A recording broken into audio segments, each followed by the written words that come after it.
In the counties of Nakuru and Narok in Kenya, collaborative efforts between the public and private sectors, known as PPDP, are fundamentally reshaping the local landscape through various development projects and transformative investments.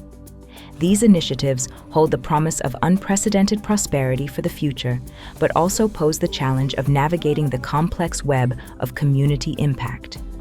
A dedicated team of researchers from Strathmore University is embarking on a journey to engage with these communities, listening to their narratives and gaining insights into the daily struggles they face, as well as the ways in which local development projects are impacting their lives.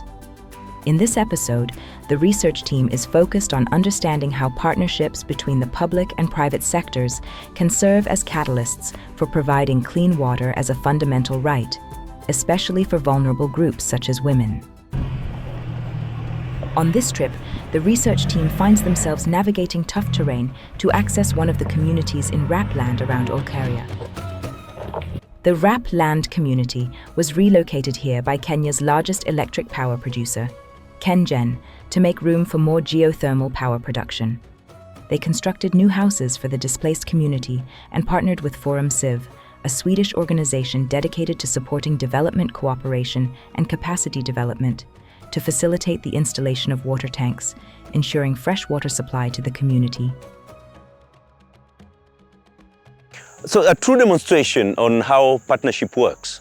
And we are looking at one of the projects done by Kenyan, and then in partnership also done by ForumCiv.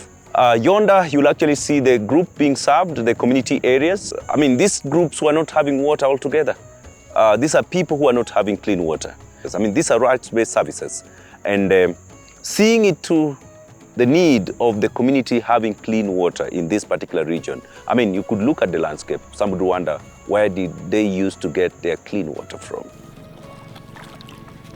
In areas where residents lack access to water facilities established through collaborative efforts between public and private entities, they are compelled to resort to collecting unsafe rainwater from the ground. In Isaneto community near Suswa, we encounter Josephine, who fortunately resides adjacent to the Isaneto water point established by development partners, including ForumCiv. However, upon inspection, we discovered the water point lying dormant. Josephine elaborates to the research team, revealing that the water point has been non-functional for several months due to low water pressure. This has compelled her and her neighbors to spend hours trekking long distances to procure water. Throughout the dry season, I find myself spending the entire day outside my home in search of water. While there are water vendors available, the cost remains high. 30 shillings is the charge for a water can of this size. Na mwenye hana pesa hawezi pata hao maji kwa sababu inanunuliwa. Mtungi kama unanunuliwa shilingi 30.